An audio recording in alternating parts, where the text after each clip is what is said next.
जेठानी बन गई नानी। कहानी शुरू होती है उमा के ससुराल से। उमा उसके पूरे परिवार के साथ बड़े ही खुशी से रह रही थी। उमा की शादी को अभी अभी 2 महीने पूरे हुए थे। उसके ससुराल में सब लोग बहुत अच्छे थे, लेकिन अपनी जेठानी के साथ कैसे बात करे वो उमा को अभी तक समझ में नहीं आया था, क्योंकि उमा की जेठानी कुछ भी पूछो तो गलत जवाब देती थी और ना पूछो तो बेवजह सलाह देती थी और कई बार तो बातों का बतंगड़ बना देती थी। उमा, कहाँ हो तुम? जल्दी आओ। ये क्या कर दिया तुमने? तुमसे एक काम भी ढंग से नहीं होता क्या? क्या हुआ दीदी, मुझसे कुछ गलती हो गई क्या? तुमसे नहीं, मुझसे गलती हो गई भाई। मैंने मेरा एक छोटा सा काम तुम्हें सौंप दिया। मुझे ऐसा लगता था तुम नई नवेली दुल्हन हो, तुमसे रसोई नहीं हो पाएगी, इसलिए तुम्हें छोटे मोटे काम बताती रहती हूँ, लेकिन मुझे यह नहीं पता था कि तुम्हें प्रेस करना भी नहीं आता। अरे दीदी। अरे अब क्या दीदी, तुमने मेरी पूरी साड़ी खराब कर दी। मुझे तो लगता है तुमने ये जानबूझकर किया है। वैसे भी तुम्हें मेरी ये साड़ी बहुत पसंद थी ना। उमा की बात सुने बिना ही हेमा अनुमान लगा लेती है। मुझे पता है दीदी, मुझसे गलती हो गई, लेकिन आप मेरे बारे में गलत सोच रही हो। माना कि मुझे ये साड़ी पसंद थी, लेकिन मैंने ये जानबूझकर नहीं किया। मैं प्रेस कर रही थी तब पीहू को। अरे अब बस रहने दो। अपनी गलती को छुपाने की कोई दूसरी वजह नहीं मिली तो अब मेरी पीहू को बीच में ला रही हूं। अब मैं तुम्हें कोई काम ही नहीं बताऊंगी। लगता है मेरा काम करने में तुम्हें बड़ी तकलीफ होती है ना। अरे दीदी, मेरी बात तो सुनो पूरी।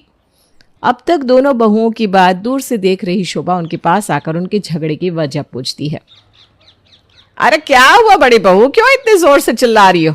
तुम्हारी आवाज तो आंगन तक सुनाई दे रही है।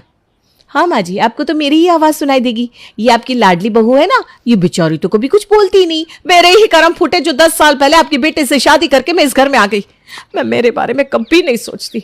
मुझे तो हमेशा चिंता आपकी, देवर जी की और इस घर की रहती है। मैं आपको अभी से बता रही हूँ माँ जी, जरा ध्यान दीजिए अपनी छोटी बहू की तरफ। इसे ना ज्यादा ढील मत दीजिए, वरना एक दिन आपको ही ज्ञान सिखाने लगेगी। अरे अभी थोड़ी ना कुछ अलग हो रहा है।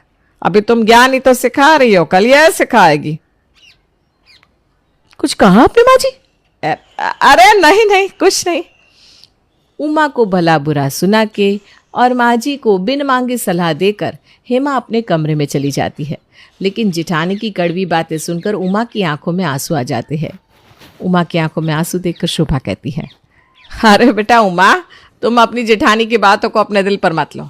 इसे ना आदत है खुद को होशियार समझने की और दूसरों की गलती निकालने की। या ऐसी है, छोटी छोटी बातों को लेकर घर की शांति खराब कर देती है। लेकिन माँ जी, मैंने दीदी की साड़ी जानबूझकर नहीं जलाई। वो तो कल मैं प्रेस कर रही थी, तब भी वो साइकिल से गिर गई। उसे लगी तो नहीं, ये देखने चली गई और साड़ी की तरफ ध्यान नहीं रहा। मैंने दीदी से माफ़ी भी मांगी, लेकिन उन्होंने मेरी एक नहीं सुनी। अरे मुझे पता है बेटा, तुम जानबूझकर कोई गलती नहीं करोगी। हर बात पर चिढ़ना, अपने मन के तर्क लगाना उसका स्वभाव है, वरना वो भी ना दिल की बहुत अच्छी है। तुम उसकी बातों को सुनकर अनसुना कर देना। पिछले 10 सालों से हम यही तो कर रहे हैं। मुझे बस घर की शांति चाहिए। शोभा उमा को समझाकर वहां से चली जाती है। शांत होकर उमा भी अपने काम में लग जाती है। तभी दरवाजे पर सविता आती है। दूसरों के घर की खोज खबर रखना, बेवजह दूसरों को घबराना, ये मिसेस शाह की आदत थी। शोभा, शोभा कहाँ हो तुम?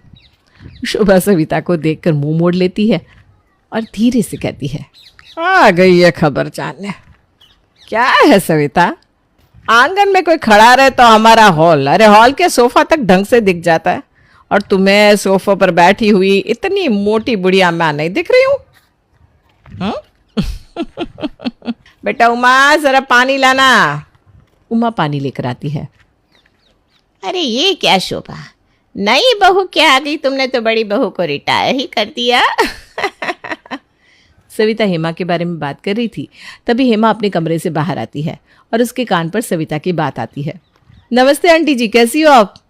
अरे मैं तो ठीक ठाक हूँ बेटा, मुझे तो चिंता तुम्हारे बारे में है। मुझे लगा नई बहू आ गई तो इन लोगों ने कहीं तुम्हें मायके ना भेज दिया हो। अरे नहीं नहीं आंटी जी, 7 फेरे लेकर आई हूँ। ये लोग चाहे तो भी मैं थोड़ी ना इतनी आसानी से इस घर से चली जाऊंगी। हाँ हाँ बराबर है। मैं कुछ ना और ही बात करने आई थी। आजकल मोहल्ले में चोर बड़े बढ़ गए। हमारे पीछे का वो मोहल्ला है ना, वहाँ के पटेल मेंशन में चोरी होगी। अपना पैसा सोना सब कुछ संभाल कर रखना। अरे सविता, कहाँ का पैसा कहाँ का सोना, इतना बड़ा घर है, घर में इतने लोग रहते हैं, कारोबार में जो कुछ भी मुनाफा होता है आधे से ज़्यादा तो फिर से कारोबार में डालना होता है, और कुछ कमाई घर चलाने में लग जाती है, और कुछ हम बूढ़ों का इलाज दवाई में लग जाते हैं। कुछ बच गए तो घर में छोटी बच्ची है, उसे क्या कब लग जाए किसको पता। ऊपर से त्योहार, मेहमान, ये सब चलता ही रहता है। अब झूठ क्यों बोल रही हो माँ जी? अभी 2 महीने पहले ही आपने गले का नया सोने का हार खरीदा ना, और मुझे और उमा को नए कान के झुमके भी तो दिलवाए। ये सब अभी घर में ही तो पड़ा है, बैंक के लॉकर में नहीं रखवाया। माँ जी, कम से कम आप अपनी सहेली से तो सच बोला करो।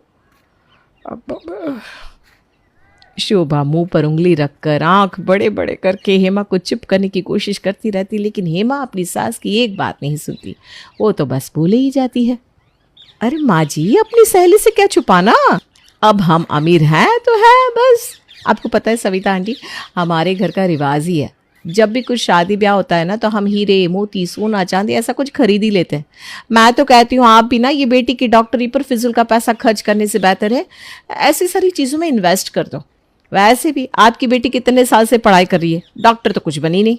हिमा बस भी करो अब, जाओ पीयूष स्कूल से आइए, उसे भूख लगी होगी।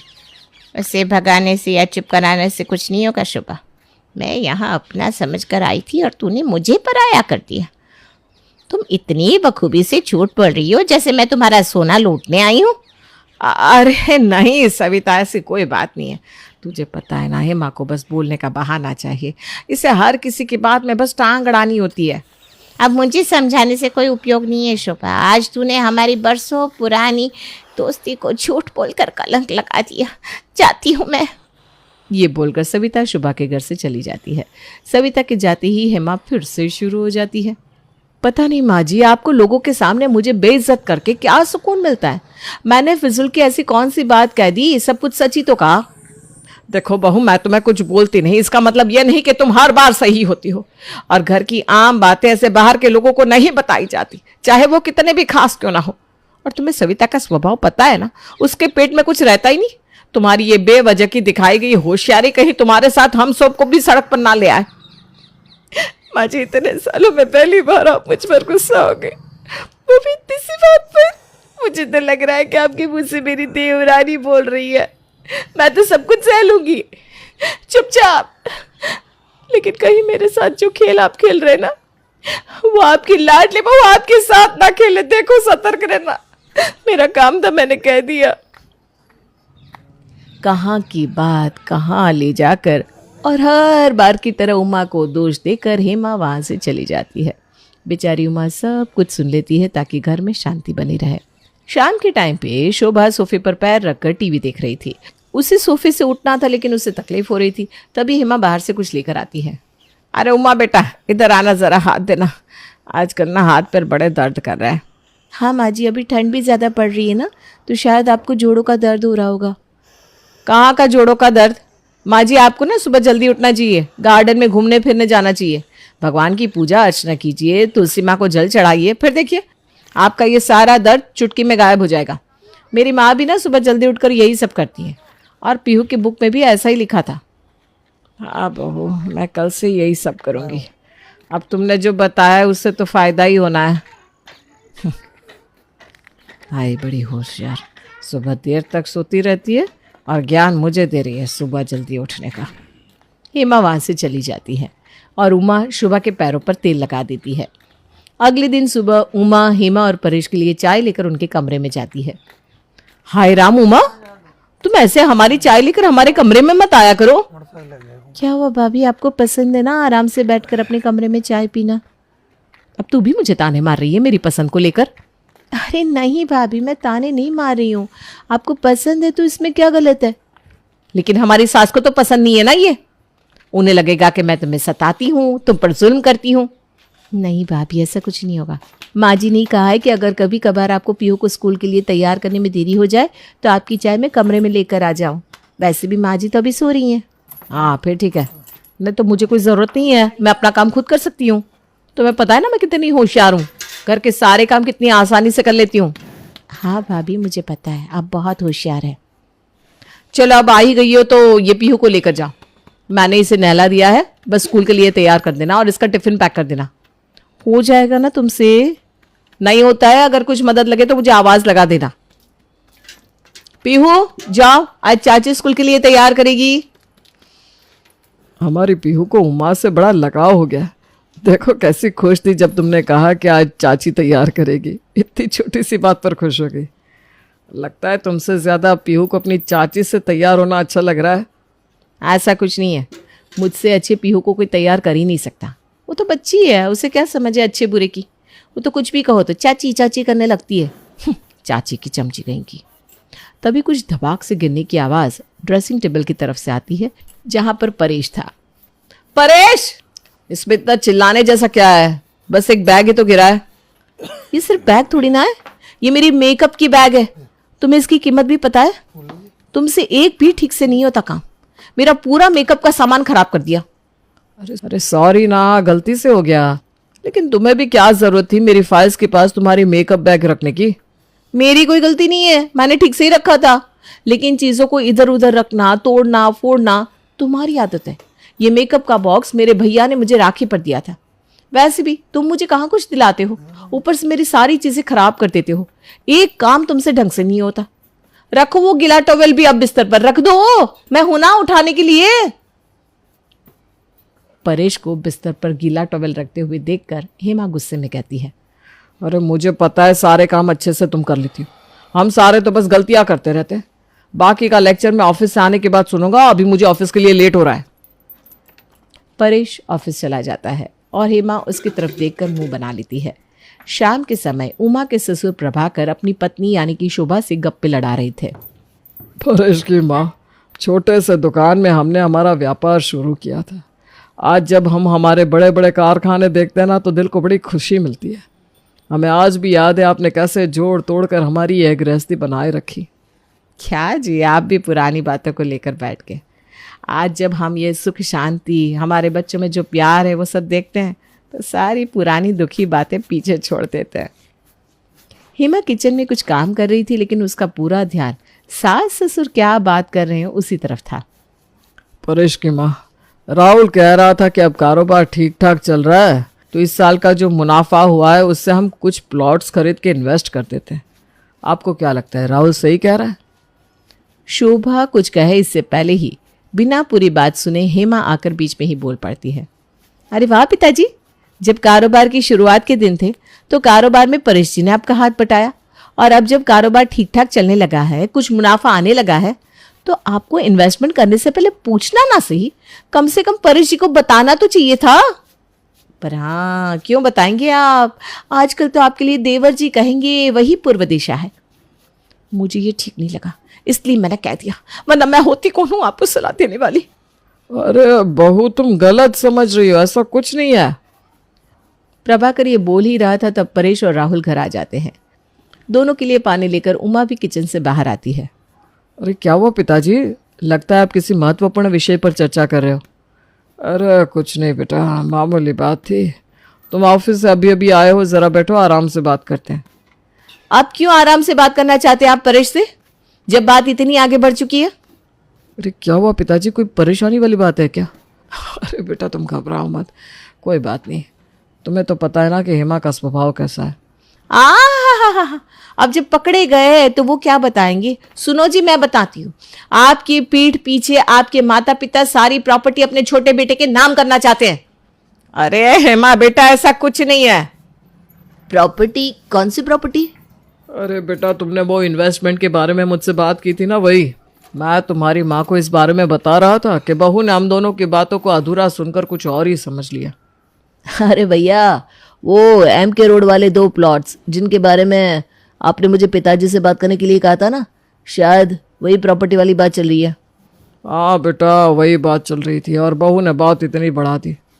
देखो हेमा, मुझे कई बार तुम्हारी इस बेवजह दिखाई गई होशियारी पर बहुत गुस्सा आता है, पर मैं नजरअंदाज कर देता था, लगता था तुम सुधर जाओगी। लेकिन आज तो तुमने हद ही कर दी, मेरे माँ बाप पर झूठे आरोप लगा दिए। इस घर में सभी बातें मुझे बताई जाती है, आज तक मेरे पीठ पीछे कभी कुछ नहीं हुआ और मुझे यकीन है कि आगे भी नहीं होगा। अरे जाने दो ना भैया, भाभी ने शायद गलत सुन लिया होगा। राहुल, आज तुम अपनी भाभी को बचाने की कोशिश मत करना। आज हेमा ने अपनी सारी हदें पार कर दी है। हमारे देवता समान माता पिता को इसने इतना भला बुरा कहा, यहां तक कि वो मुझे फंसा रहे ऐसा आरोप भी उन पर लगाया। हेमा, तुम शायद भूल रही हो कि जिस घर में खड़े रहकर तुम ये सब बोल रही हो ना, वो घर मेरे माता पिता का है। वो चाहे तो तुम्हें 2 मिनट में इस घर से धक्के देकर बाहर निकाल सकते हैं, लेकिन ये उनका बड़प्पन है कि वो तुम्हारी हर गलती को नादानी समझकर माफ कर देते हैं। लेकिन तुम्हारी हरकतों में कुछ सुधार आता ही नहीं। माफ कर देना परेश जी, मुझे लगता था इस घर में मैं अकेली होशियार हूँ, इसलिए सबको बेवजह सलाह देती थी और किसी की भी बातों में बीच में बोल देती थी। मुझे ऐसा लगता था कि सभी मैंने कहा हुआ सुने, लेकिन मुझे एहसास नहीं था कि ऐसा करके मैं अपने परिवार की शांति बिगाड़ रही हूँ, मेरे अपनों को नाराज कर रही हूँ। हमारे परिवार में दरार पड़े ऐसा मैंने कभी नहीं सोचा, लेकिन आज वही सब होने जा रहा था। मैं अपने किए पर शर्मिंदा हूँ और मैं आज अपनी गलती मानने के लिए तैयार हूँ। माँ जी, पिताजी, मुझे माफ़ कर देना, मैंने आपको अनजाने में उल्टा सीधा कह दिया। उमा, तुम भी मुझे माफ़ कर दो, मैंने तुम्हें भी कई बार दोष दिया। परेश जी, आप भी मुझे माफ़ कर दो, जाने अनजाने में मैंने आपका भी दिल दुखाया है। अरे बेटा, रहने दो, तुम तो हमारी बेटी जैसी हो। अब हम तुम्हें माफ नहीं करेंगे तो कौन करेगा। भाभी, कभी कभार मुझे आपकी बातों का बुरा लग जाता था, लेकिन आप मुझसे बड़ी हैं, आपको मुझे कुछ कहने का, कुछ सिखाने का अधिकार है। आप मुझसे माफ़ी मत मांगिए। हेमा को अपने किए पर पछतावा हो रहा है, ये देखकर सभी लोग उसे समझाते हैं और उसे माफ़ भी कर देते हैं।